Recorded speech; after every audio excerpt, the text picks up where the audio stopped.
Hello, everyone, and welcome to another episode of Autism Stories. I'm your host, Doug Bletcher, the founder of Autism Personal Coach. Autistic people are the true experts of the autistic experience, and Autism Stories is where we interview autistic people to learn from their stories, experiences, and get their insights. If you would like to be notified about each week's episode of Autism Stories, we suggest you subscribe on your favorite podcast listening platform. We would also appreciate it if you could give us a positive rating and review, as it will help others to learn about autism stories. On today's episode, Bobbie Charlie joins us to discuss sensory joy, the feelings wheel, and life as a musician. We hope you enjoy today's conversation. Bobbie, thanks so much for joining me here on Autism Stories. Thank you so much for having me. It's an honor to be here.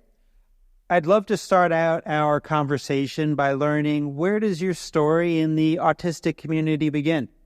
If it's all right with you, I'm going to switch over to using text-to-speech. Cool. Now? Okay. Yeah, you were so kind to provide me with the interview questions in advance. So I've typed out my prepared responses in a communication app on my iPad, and the app I'm using is called I Mean.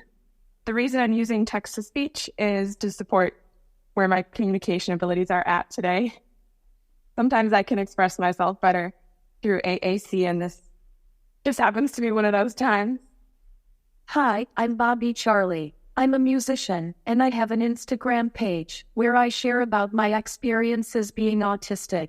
I started posting autism content to Instagram in March of 2023. I was 32 years old. It was a few weeks after I got my official autism diagnosis. The diagnosis didn't come as a shock to me. By the time I went for my assessment, I had spent hundreds of hours researching autism, and I had been operating under the assumption that I was autistic for almost a full year. What spurred me to research autism in the first place? I was searching for answers for why I was rapidly losing the skills to cope with sensory, social, communication, and executive functioning demands. Some people call it skill regression. Some call it autistic burnout. It's what an autistic person experiences when the demands of life exceed the person's capacity to cope. Turns out that's what I was experiencing. All the years I spent trying to camouflage my autistic traits, trying to appear as though I didn't need a moderate amount of support to survive, caught up with me. The camouflaging was really detrimental to my mental health. I understand this now, but I can't go back and change it. I can only move forward. My Instagram page is a space for me to do just that, move forward. The act of creating posts helps me to explore my thoughts and experiences, both negative and positive, around being autistic in a structured and constructive way. I am so grateful to anyone who has ever interacted with my posts on Instagram. It is a privilege to be able to share my thoughts and experiences, and it truly blows my mind that anyone is interested in anything I have to say. Now, you mentioned Instagram. That's how I learned about you initially. And what initially caught my attention was one of your posts about the feelings wheel. And the feelings wheel has definitely been helpful to me at times when I'm not sure how I'm feeling. Like if I'm feeling sad or upset. Why am I feeling sad or upset? So I use that wheel to kind of help decipher that. So can you explain a bit about what the feelings wheel is for those that may not be familiar, and in what situations has it been helpful to you? The feelings wheel is a visual aid that helps people categorize and label their feelings. Essentially, it is a wheel-shaped chart. At the center, we have broad categories: happy, sad, disgusted, angry, fearful, bad, and surprised. As you travel outward along the spokes, the feelings get more and more specific. For me, navigating my emotions without the feelings wheel is kinda like navigating streets in an unfamiliar city without a map. In this analogy, my emotions are the streets, and the feelings wheel is the map. In any given moment, if you ask me how I feel and you are looking for an honest and immediate reply, my answer is going to be one of the following: good, bad, neutral, or I don't know. Any higher degree of specificity is going to take ages for me to process. Scanning the feelings wheel, all the options are laid out before me, contextualized amongst one another, and it helps me narrow down the options quicker than if I were to do it on my own. Here is an example. Anxiety and frustration tend to feel similar in my body. Sometimes I think I am frustrated, when really I am anxious, and vice versa. This is an instance where the feelings wheel comes in handy. I notice anxious and frustrated are across from one another on the wheel, and have different root emotions. One is fearful, and the other is angry. Having this extra bit of context, in some cases enables me to rule out one emotion or the other. In another scenario, I might identify that I am feeling jealous, but I don't necessarily connect jealousy to anger unless I have the feelings wheel to help me make that connection. For anybody who has challenges with identifying or interpreting their feelings, it doesn't make you inferior or less than. It's just different. There is no shame in using a visual aid to help you figure out how you feel. One, I appreciate that answer, and two, you're making me realize I think I need to use the feelings wheel a lot more than I do. And so I am very appreciative of that. So in thinking about feelings, my favorite feeling is joy, more specifically autistic joy. So I saw where you mentioned about getting an intense level of joy from sensory input. And one of those inputs is seashells combined with ASMR tapping. What's it about that combination of seashells and tapping that bring you so much joy? There is much talk of mindfulness practice and its benefits for people's mental health.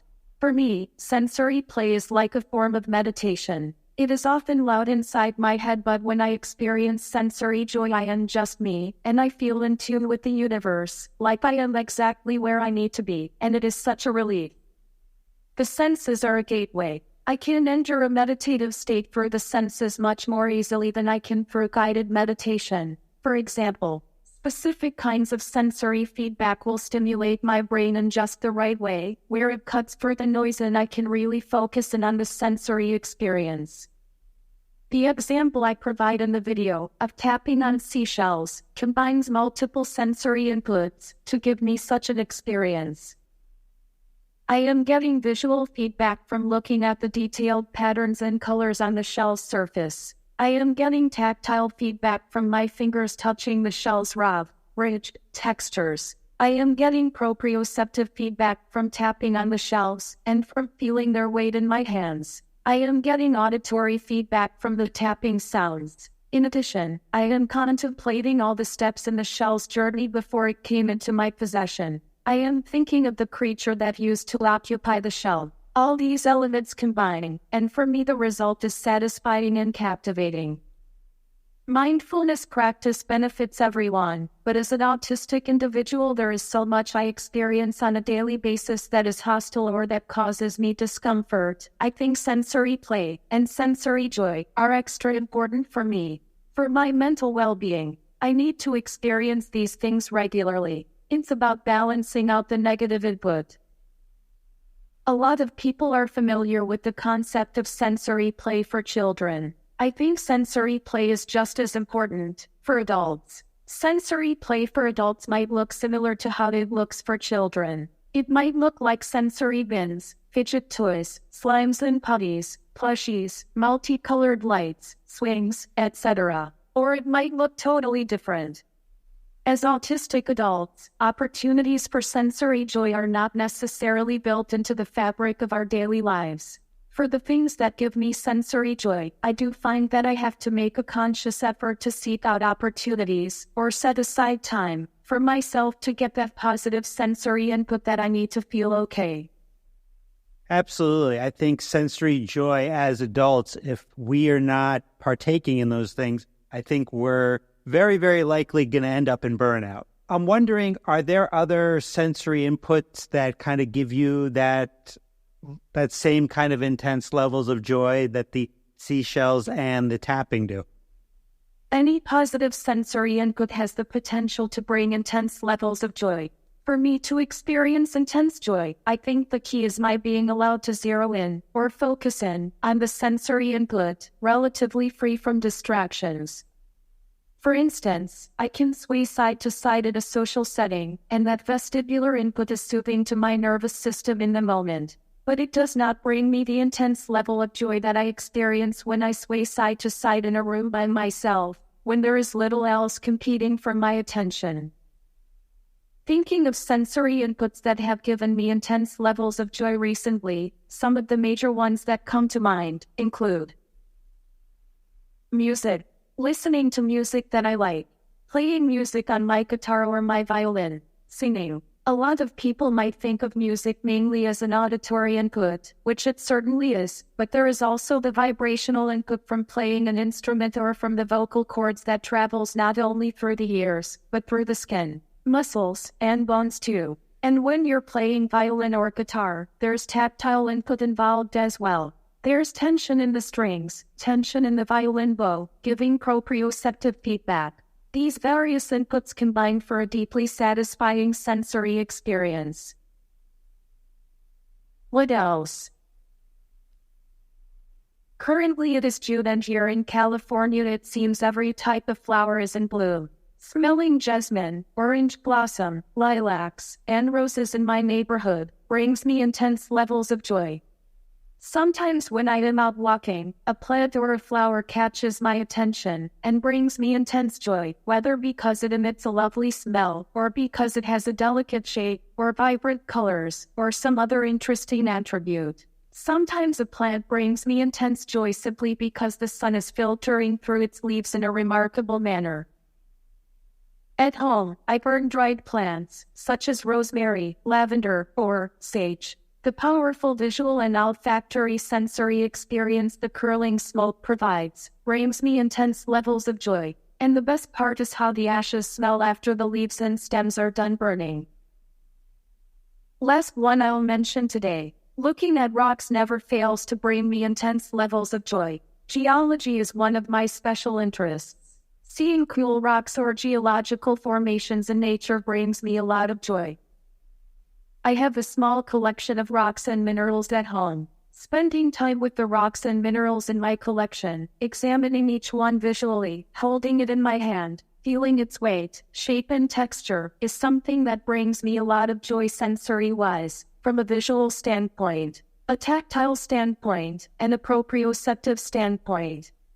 I could go on and on listing sensory inputs that give me intense levels of joy, but I'll stop there. I love that. So I think as autistic people, I think one of the things that just about all of us experience is internalized ableism, being just kind of conditioned by thoughts that we've heard way too often by society that don't align with how our brains work as autistic people. So something I've found to be helpful in regards to this is affirmations. On Instagram, you have multiple videos in which you discuss autistic affirmations. What's an autistic affirmation that is particularly meaningful to you these days? Here is an autistic affirmation that will never lose its meaningfulness. I deserve to be treated like the complete human being that I am. Couldn't said it better myself. Now, earlier you mentioned about music as sensory joy. One of my favorite instruments is the acoustic guitar. I can't play it, but I love hearing it. And I watched a video of you playing the acoustic covers from a few years ago, and you were very good. And I just was curious how music is impacting your life now in June of 2024. I am impressed you found those videos. I mean, they're on YouTube, but still, you must have had to Google me. Honestly, I am touched you took the time to do that, and I am glad you asked.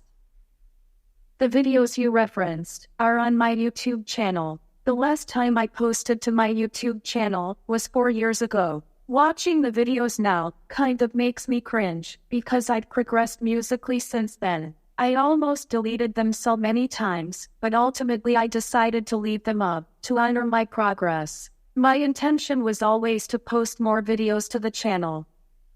Maybe 2024 is the year I post music again. Maybe this is the year I finally share the original songs I've been sitting on. I would like that. Music is my doorway of perception, and the house that I live in.